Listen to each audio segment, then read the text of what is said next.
The morning news on YourIowa.com is brought to you by the Commission on U.S. Territories, striving for equal representation around the globe, and by Keep Iowa First, committed to keeping the Iowa caucuses the first in the nation contest in selecting the presidency of the United States. And now, here's your host, Brent Roski.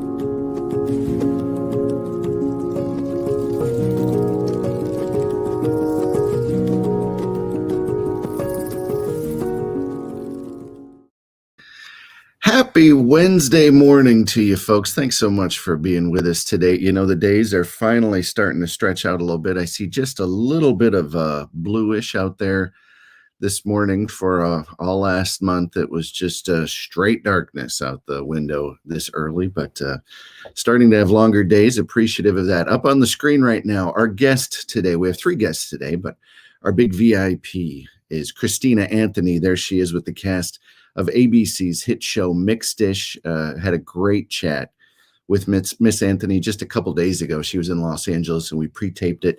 We're going to play that for you in just a second. Also on today, Lisa Marks, the fantastic Lisa Marks. There's her book right there. Ryan is ready for you now. Is her book. Go ahead and buy it. It's great. It's fun. It's upbeat. Miss Marks is going to be on, as always, on Wednesdays with her streaming picks. We're going to talk about a couple Netflix projects today. We're going to talk about White Tiger, which I just watched last night in preparation for this. So excited to share that with you and other films. Also, Andrew McGregor is going to be on with us live from California this morning. Andrew is just one of the most interesting people that I know. And we're going to tell you about some of the things that Andrew is up to. LA Times just did a piece on Andrew about bagpipes, amongst other things. Ringo Starr, look at this. I go on Twitter, so you don't have to. But Ringo always posts nice things. Greg Bissonette is Ringo's drummer, and Greg was in our holiday special.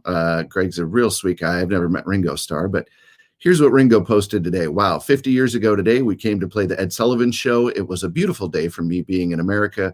I send you all peace and love. Peace and love.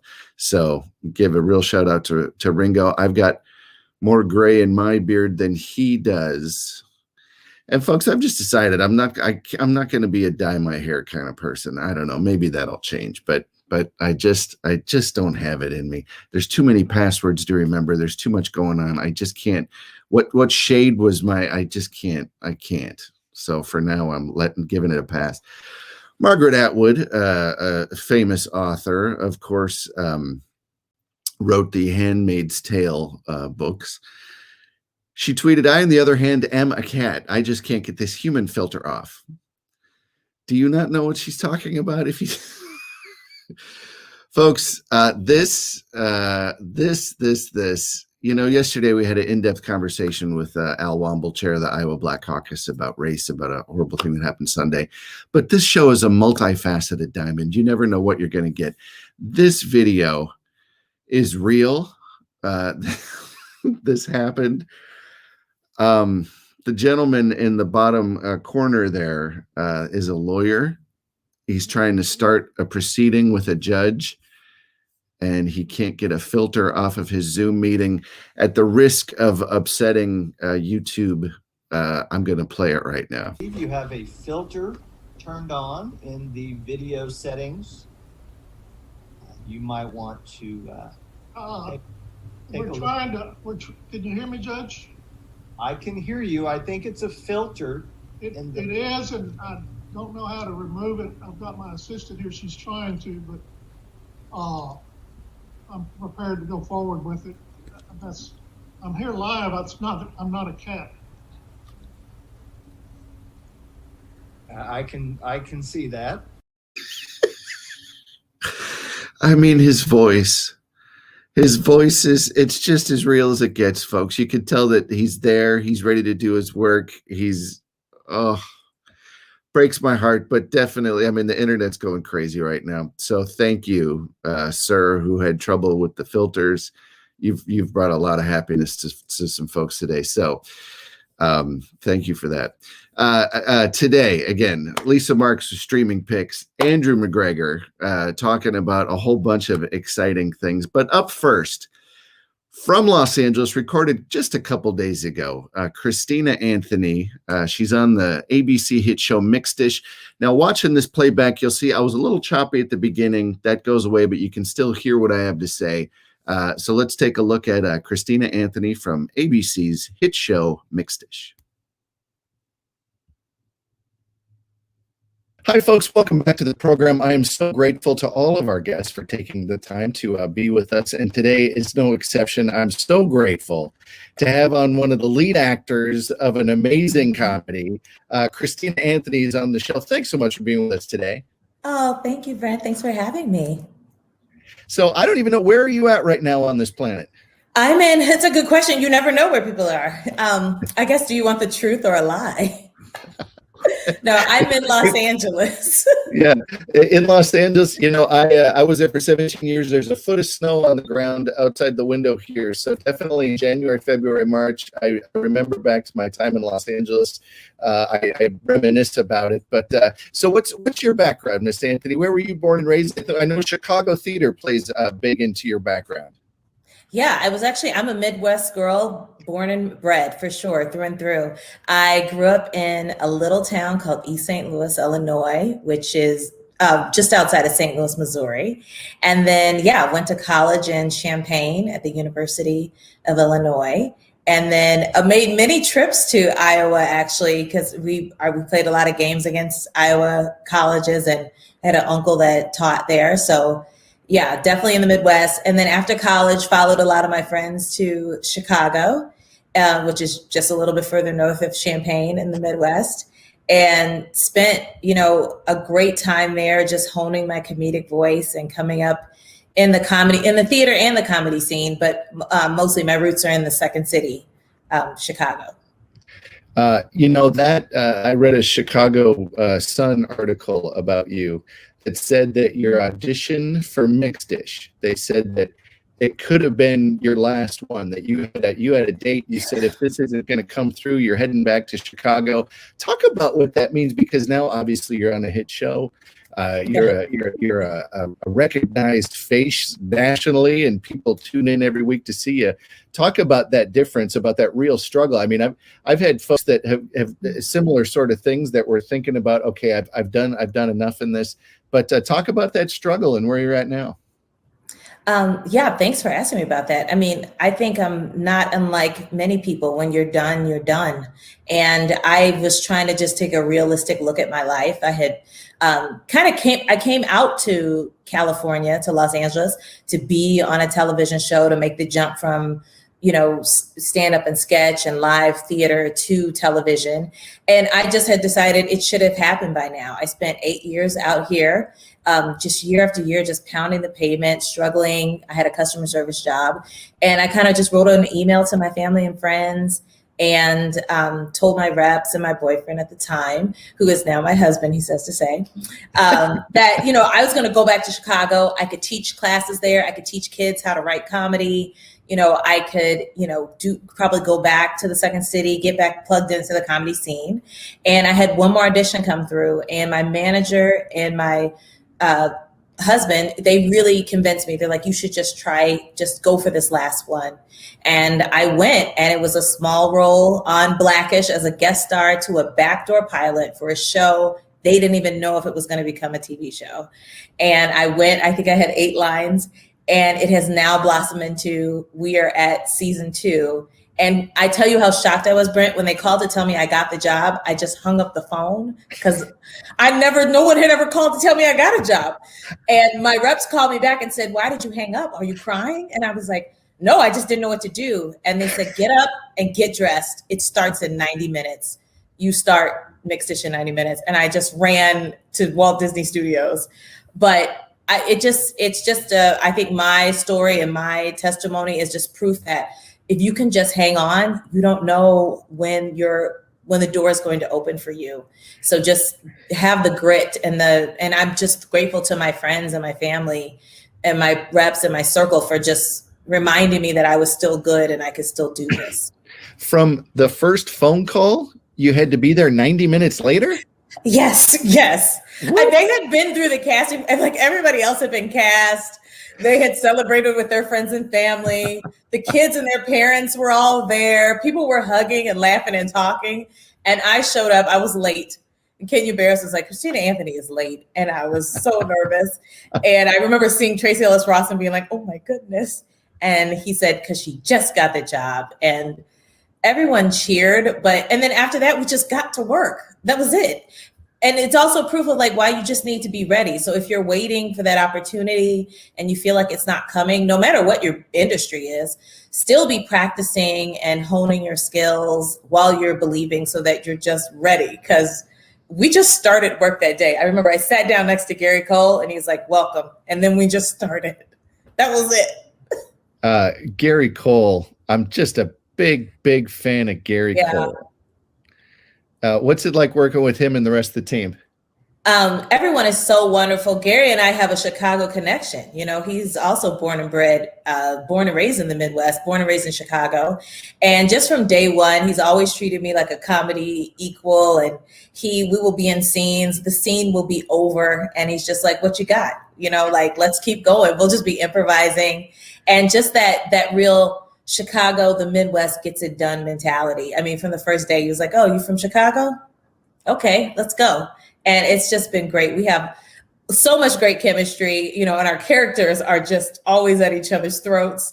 But also they have a lot in common too, if they really sit down, I think, and look at it. So, but it's just been great. And the kids, it's just like working with other professionals. I mean, to say child actor is silly. They're just actors. They're so amazing. And then we're led by the wonderful Tika Sumpter and Mark Paul Gosselaar that are just their own legends in their own right. And so it's wonderful. And then to have Tracy narrated, Tracy Ellis Ross, it's just been it's the best first job ever. So talk about that. So this is a bit of a trilogy in television. This is very unique in that Tracy Ellis Ross character from one show is narrating this other show. Why don't you explain to folks who might not know how it works? Yes, so the series is created by Kenya Barris and Peter Saji. It is a spinoff of Blackish, which is another show that he created that Tracy Ellis Ross stars on with Anthony Anderson. This is a spin backwards into the 80s to see what her life was like growing up as a biracial child. She has a white dad and a Black mom, and it's the story of her family and her life in the 80s and trying to find her identity. Is she Black? Is she white? We didn't use the term biracial back then, so she chooses the term mixed. And so our show is called Mixed-ish, which many biracial people chose in that era. And then there's another show in the trilogy called Grownish, which is the story of Zoe, played by Yara Shahidi's character, who goes off to college. And so that's a future show. But yeah, we're set in the 80s, and it's just it's a fun trip back in time, but also a chance to escape. If you remember that era, it's just a chance to kind of look back. And I think it really resonates today as well. Oh, absolutely. And you talk about a project that has, obviously it's going to make you laugh, but it has such a larger purpose as well. You know, there's a line in the show, the only heroes we had were El DeBarge. And it's interesting when you take, this community of folks and you say, no, they are the star of the show. We're going to talk about this. We're going to talk about how, challenges of integrating in a school. There's a great scene where they walk in, they're brand new out of the commune, the community they were in, and they walk in and you got the white kids and the Black kids, and they both look at them like, oh, we don't fit here. And we never thought of it that way. And what a great device to explore this. And I think it must be helping folks in the nation around the world, make their own assimilations today. Yeah, I think, the conversations about race and identity are always going to be with us. I think for some families, the conversation is harder than others. And I hope that Mixed-ish is, with a dose of laughter and fun, a way for your family and friends to keep that conversation going, or to get it started if you've been nervous about it. Because this is our wonderful reality, is that so many people are of mixed race heritage. And I love that when people reach out to us to say, this is how I grew up. This is my story. I've never seen anything like this. And so the representation is super important. And I think modeling a great family who has their definite downs, but also ups, to say, we're still trying to figure this out together. And you talk about, script writing devices. Gary Cole's character, just a plain old older white lawyer. And there's a part, he brings in the squirt guns, and the parents like, well, we don't know if we want squirt guns here. He goes, squirt guns are part of the Second Amendment protected rights. And then the little kid goes, I love the Second Amendment. I mean, just things like that it's silly, it's funny, but I mean, you read this on the page and you realize there's so much more going into these scripts than just quick laughs. And I, as a viewer, I really appreciate that, because you're definitely putting fun and funny first, but there's a lot more thought that goes into it. And so I think it's a fantastic program, and congratulations to you for having what just appears to be one of the funnest roles ever written. Why don't you tell folks about what you do on the show? Well, I play Aunt Denise, and she is, if you couldn't guess, Rainbow's maternal aunt on her mom's side. And yeah, she's a meddling, overstepping boundaries, doesn't know about therapy at all, but also your mother's favorite sister, the one who lets you get away with things when you want to wear that short skirt to a dance, when you want to stay out later than you should. She's the one to convince your mom to say, come on, let them grow up a little bit. And I love how fiercely she loves this family so much. And yeah, she gives Harrison a run for his money, because she's the other side, I think, of the same coin. She's, she's pro-Black, but she's also pro the family. And she wants the kids to know that they always have her to depend on, for sure. But yeah, I hope you'll check it out. It has been, like I said, it's a great first way to be introduced on TV. Our writers are amazing. They're really responsible for all those great lines, for sure. Well, and you talk about a different world. There's obviously sitcoms out there that don't have nearly this level of 3D chess that goes into this. So the fact that they've put all these pieces together and come up with comedy gold is amazing. You mentioned the character named Rainbow. Rainbow Johnson is her name. Another character is Santa Monica Jackson. I mean, I just, you can, it's one of these things where you, as a viewer, I love watching something where that a writer is like, well, I think this is hysterical, and it's almost like an inside joke unto itself. But there's so many pieces like that in this that really draw you in, that create a very intimate relationship with the program. So I just, again, this is not your run-of-the-mill show. I just think it has so much more to offer. And when you make smart people laugh, thinking people laugh, and then just plain old goofy comedy, and you put that all in one 22-minute program, that's amazing. And what you do, boy, I love the scene with you and Gary Cole where you're talking about the Orange Bowl, and you were only wearing a helmet. And yes, me begging him to be my lawyer. Yeah. And I think that's the other thing too, right? Those two especially are a great example of, though we are very different, we have so much in common. And the main thing that unites us is that we want to help raise these kids and help get this family adjusted to life in the suburbs. And I think so many of us can also relate to that, of being a part of this, the kind of a new family unit where it takes extended family too, especially now during quarantine. Like, so many people are on lockdown or quarantine together, they're sheltering in place together, and it might be not what you typically thought family life was going to be like. And I love that this family is in close quarters trying to move the family forward, though they are getting it wrong every single week. And that's the fun part. Come see us get it wrong. Talking about this show and how it deals with so many different cultural touchstones. One of the guests I had on this program recently was Andreen Ward Hammond. She's on a show called Your Honor. And she was talking about over the last 10 years of her career, seeing a potentially positive transition from when she was starting and having producers saying something like, well, we need your hair to be straight, or we want this character to do this thing that's got a little more character to it and all that. She said, slowly but surely having conversations that seems to be improving. Not putting words in your mouth, what has your experience been? Are producers, our employers, our studios starting to interact better with actors of color, subject matter like this? What's your experience been? Yes, well, speaking as a Black actor, because since I'm Black, I would say it's my experience on Mixed Dish has been completely embraced. You know, I'm not on Mixed Dish because I happen to be Black. They specifically needed me. You know, they needed someone who looked like me, who act like me, who talked like me, who also grew up the way I did and brings the experiences I do to the table. So when we have scripts and they come out, so much thought goes into Mixed Dish before you see it. But our writers, they're also open to conversations. You know, the network, they give notes about the script. Everybody can chime in with their feedback, and I feel very heard. And I also, I feel embraced. So it's one thing to say like, hey, this show, if you want to be on it or you want to watch it, sure. It's another thing to say, hey, this show was made for you. We are happy you are here.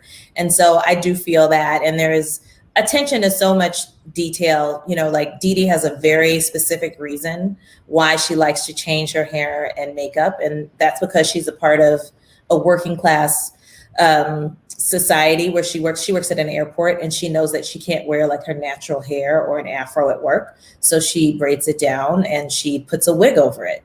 And she has to wear a uniform at work, and she doesn't feel like she'll move up and ever get to be kind of in corporate America. So she's very expressive with her clothes on the weekend. That is something I think that's the kind of thought that goes into a character, especially a Black character who's working class, that I think later people look back and say, oh, I get it. It's not just like a crazy wig. She's doing this because society has said there's a white standard of beauty. This woman can't, you know, wear braids or wear an afro. With that said, I feel very comfortable at Mixed Dish being able to like express my thoughts about that. And I like that we are able to kind of go deeper about those things. Yeah, for sure. Christina Anthony is the star of the hit ABC show Mixed Dish. I couldn't be more grateful to have you on the program. Thank you so much. Oh, thank you so much, Brett. Viewers, we're going to take a quick commercial break. We're going to be back with more of the program. Don't go anywhere.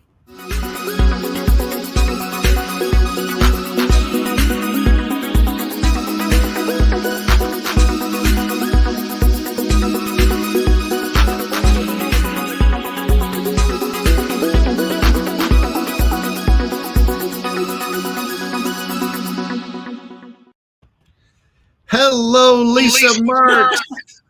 Just gazing off into the middle distance. Sorry about that.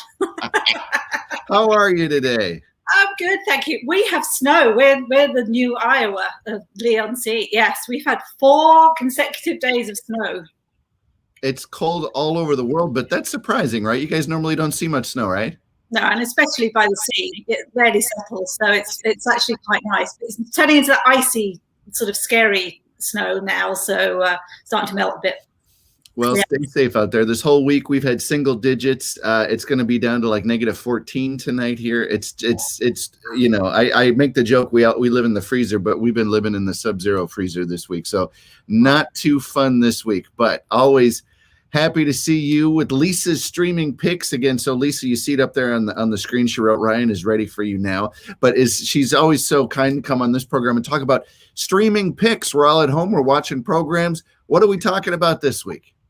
Well, we're starting off with The White Tiger, which is a movie on Netflix with Priyanka Chopra Jonas, and it's based on the book of the same name by a Booker Prize winner called Aravind Adiga.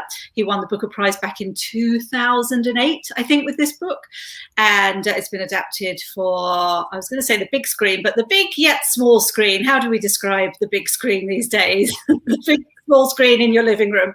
And it's very interesting. It's about this, it sort of sheds a little spotlight on the caste system and in India, and a kid who wants to get out of his very impoverished beginnings and becomes a driver for a rich family. And it's not, forget Marigold Hotel, forget the color, the glamour, the saris, the flowers. This is, you know, if Parasite opened a B&B, you know, this is just a completely different take on the whole thing. It's like, it's caustic, it's real, it's ruthless. It's really interesting. I can't really think of anything like it. I've never seen a movie quite like White Tiger, and I know that you've seen it as well this week, but it's this kid is ruthless in the way that he wants to get out of his situation he was born into, which of course in India is very, very difficult, even in today's world there, probably more than ever. And he almost sort of descends into madness in the way he's so desperate to get out of his situation, and he's entrepreneurial, let's put it like that. If Parasite opened a B&B, boy, that's right on the nose there. It reminded me a little bit of a Woody Allen film called Crimes and Misdemeanors, and he talks a lot about people who commit a crime, and sometimes people aren't remorseful. It's not always Edgar Allan Poe, and people going crazy after the fact. And so this movie, our guest a couple weeks ago was Ian Kelly. He's working on Julian Fellowes' new series, The Rothschilds. And a point that's really interesting about The Rothschilds is they went from poverty to incredible wealth in one generation, in the span of one lifetime. And that's what this fictional film is about. I did enjoy the movie. I thought it was very good. It moved along. I thought it was maybe 10, 15 minutes, a little bit too long. But obviously a very interesting film. You've got many different languages spoke. So I just flipped the subtitles on the whole time so I could stay on top of it. But it was it's a very interesting film. What would you give it on a scale of 1 to 10? I would say it's a solid 8. I would say I was surprised. I was a little bit wary of it when I read the description, and I'm like, well, you know what? Actually, it's a really well made film. It's written by Ramin Bahrani, I think his name is. He also produced, and actually, I noticed that Priyanka Chopra Jonas produced, and Ava DuVernay's name was in there as well. It's got some good chops, but it's. It was maybe a tiny bit long. I'm just getting used to films being too long, Brent. I mean, obviously, I think you can just chop 10, 15 minutes off every film that's made these days and not lose anything. But it was a really interesting look at the way, Indian society is built, and it's dirty, it's grubby. You see this kid, Balram, his name is, sleeping on a mattress of the floor of a parking lot, an underground parking lot, and hanging out with his friends at the side of the road or at a rubbish dump, or they don't sugarcoat anything here with this, and obviously he's privy to this very, very privileged world, and he wants some of it. Fair play to him, quite frankly. But I like the sort of breaking the fourth wall moments as well. I thought that was quite interesting, and sort of brought you in, and I won't say how it ends, but I thought it ended well. I was satisfied. Let's put it like that. Not usually these days. I've watched a few things that have left me a bit, which will probably be our second choice of chat today. Well, and you and I spoke about this a couple of weeks ago, that so many of the projects that are really hitting with folks right now have to do with equality, have to do with, this movie is an examination of social injustice. Mm-hmm. And it's literally about the caste system in India, and how similar that in Parasite, the driver ends up, not happy with the person. We just froze up. Oh, there we go. We popped back. I don't know if your screen froze up too, but mine did. But anyway, so yeah, it was it's a fascinating social examination of the caste system in India. So White Tiger is playing on Netflix right now. And real quick, let's jump into your second pick for the week. I managed to get through Malcolm and Marie, which is also on Netflix. I had to watch it in 3 go. It's very shouty, and it's billed as a love story, but in a way that Texas Chainsaw Massacre is a love story. So if you love chainsaws, you're with that. It's directed, written by Sam Levinson, son of Barry Levinson, who made Rain Man, stars Zendaya, who's fantastic, stars John David Washington, son of Denzel Washington, fantastic. It's a two-hander. It's in black and white. It's an intimate look at a very toxic relationship. It's very claustrophobic. It was made in our first lockdown with a skeleton crew. Zendaya did her own makeup. She's great. She's such a great actress, and I don't know her as a child actress, so for me, she's a great delight and a wonderful find. I think they're both going to have exceptional careers. It's claustrophobic. It's like First Lockdown. Again, it's another movie that almost represents where we were at in the time it was made. But it's difficult to watch, but it's beautifully shot. But not easy. So if you want a sort of quiet night in, and I would say if you're having problems in your relationship, steer clear, but or watch it by yourself. Yeah. Is it? Now, I did not get a chance to see this. Is it a bit like Who's Afraid of Virginia Woolf with Liz Taylor? A little bit, yeah, a little bit. I'm trying to think, but it sort of doesn't have that kind of. I was thinking, is it a bit like sort of Before Sunset? It's that kind of two-handed people walking, talking, but they're just in one location, and it's just very intimate, and it's almost too much. There's a lot of anger and a lot of, truths exchanged in this relationship, and the setup is that he's a director who's just premiered his movie, and he forgets to thank his partner, who's Zendaya, in his speech, and she that's how the argument starts. She's a little bit upset about that, as considering actually turns out she's one of the inspirations for the characters in this movie. So it takes you on a journey, but I have to say I found it a little tough going with all the yelling. So let's go and lie down in a dark room for a while. This film, so Netflix, I don't think it's any mystery that the top 10 movies on Netflix, if you go there, it says, oh, it's number 3, number 4. Well, it's because those are bought and paid for by Netflix. So if it's going to go on the front page and they're going to push it, and they're going to make sure that that's always one of the choices, of course it's going to get seen more. And this is just to say that, the ratings of these online places unto themselves that create their own audiences, it's a separate conversation, but I always, whenever I see that top 10, to me, it just means that, they spent a lot of money on this. They want to make sure it gets seen. So they're making sure that you see it. So.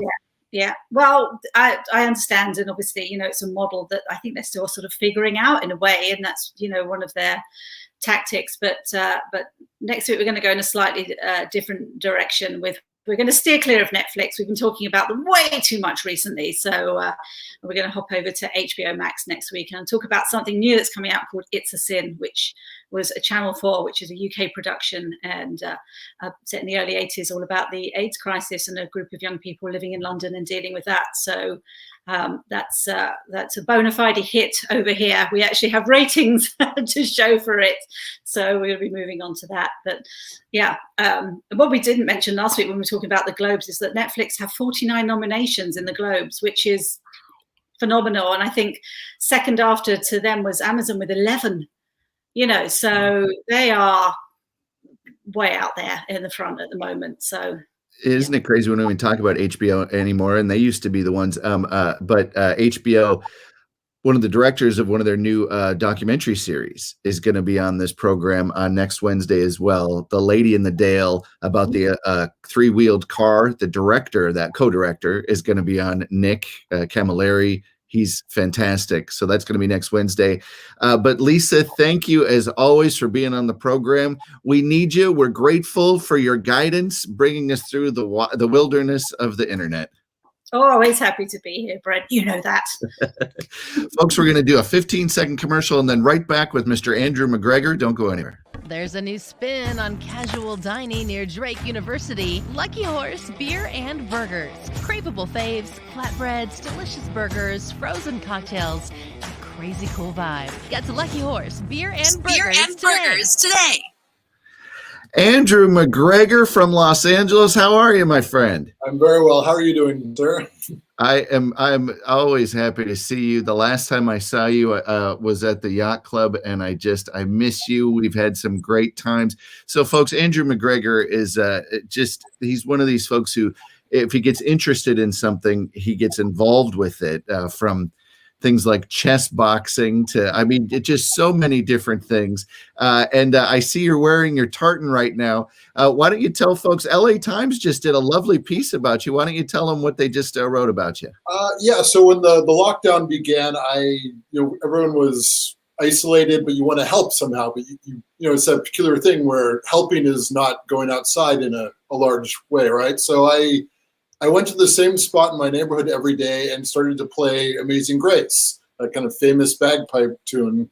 And I did it every night at sunset, and eventually it caught wind in the neighborhoods. And because people couldn't go to funerals and things like that, or people hadn't heard live music, it was an instrument that allows socially distant gathering.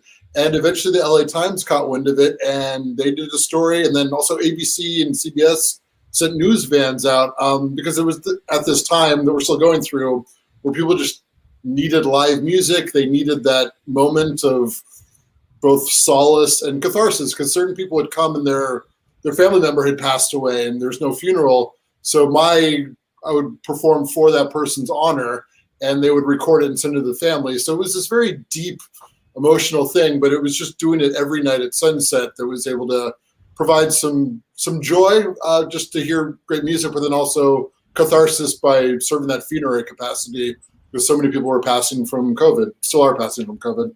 Yeah. It was amazing. You know, and just to not to put too fine a point on it, but Mr. McGregor is up at 5:36 right now in Los Angeles, so we're grateful to him.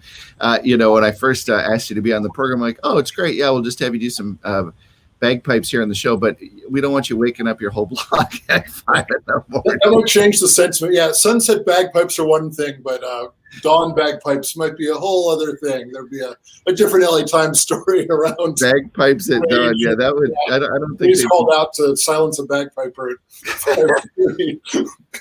I love it. So Andrew, you're also involved in now. There's a million different things. We'll talk about the instrument in a second, but tell people what chess boxing is. When I first met you, I met you at Creative Visions in Malibu. Kathy Eldon and her team over there do great work. They get involved in humanist projects all over the world. They actually hosted my announcement for Congress that my friend Andrew here was kind enough to be a part of. But I met you there right when your chess boxing thing was going on. Why don't you tell people what in the world chess boxing is? Yeah, chess boxing is a fairly new sport, which one combines chess and boxing. It's chess, not chess. It's like the ancient strategy game, and they're both equally important. So you can win by checkmate or knockout, and it takes place in alternating rounds. So you begin by playing 3 minutes of chess, and then you pause your chess game as it was, and you box. You try to knock each other out for 3 minutes, and then you resume your chess game, and you repeat this for 11 rounds until one wins at either sport. So I founded the first chess boxing club in North America and became a regional champion and things like that. And it was a trip becoming a heavyweight champion chess boxer. So if you hear of an obscure sport online, just try to master it. Great things will open up for you. It's look, I mean, you got tons of international attention over that thing, and you had some pretty high profile folks participating. Yeah. In addition to yourself. Yeah. So because I was starting this new club, I was able to insert new ethos and morality into it. And so I created this kind of concept for us of fighting for philanthropy. So all our events were for charity. So how we did it is each fighter had a purse, but the purse would go to a charity of their choice. So we became these kind of fighters for philanthropy. And what I didn't realize at the time is that's deeply appealing to a lot of UFC fighters, for example. We had several pro MMA fighters in our club. Their whole lives, they're these dedicated martial artists, but they're performing for the old man with the cigar who's kid, who's gambling off of them. So the opportunity to showcase your martial art while benefiting humanity directly in this new absurd sport was really appealing to a lot of established fighters. So we were able to, that and the virtue of being in Los Angeles, really create a vibrant, awesome community that did a lot of good for the world. I love it. And I've got up on the screen here. Tell folks about myoptron.com. It's just a fascinating instrument. What's that about? Oh, thanks. Yeah. So it's a pandemic result. It's started by a buddy of mine who invented this instrument that basically, I'll show you the instrument. Looks like this. So the idea is you combine a lightsaber, I don't know if you can hear it, with a guitar. So you can see the colors change. And the idea is to create a bridge between the left and the right brain, but also there's this assumption that you're an artist or a math type. And if you're an artist, you're doomed because, we have to do coding and STEM for the future. But anyway, this teaches the engineering people music and allows the creative people to access engineering because we have this whole software platform and like the colors change based on the angles of it and things like that. You can program all that, and you can also do some AI integration and things like that. So it's basically a tool and a musical instrument to help people kind of prepare for our future while also bridging the cultural and sociological divide between, engineers and creatives and all that. I think it's a false dichotomy anyway, but it's definitely in our culture, and this tool kind of addresses that by creating a bridge. Well, Andrew, it is always great to see you. How's it been out there in California for you? It's been bad. It's tough times for a lot of people. I've known a lot of people who've passed, and yeah, so hopefully we can get through this as a country and a civilization, but it hasn't been as joyous as one would expect a pandemic to be, shockingly. But yeah, we're making our way. Well, I'm glad to see you. And any excuse, if this whole show existed only that I could see your face again, then it was worthwhile. We've had some just real good times there on the West Coast. I miss you, and I'll be seeing you again someday soon, I'm sure.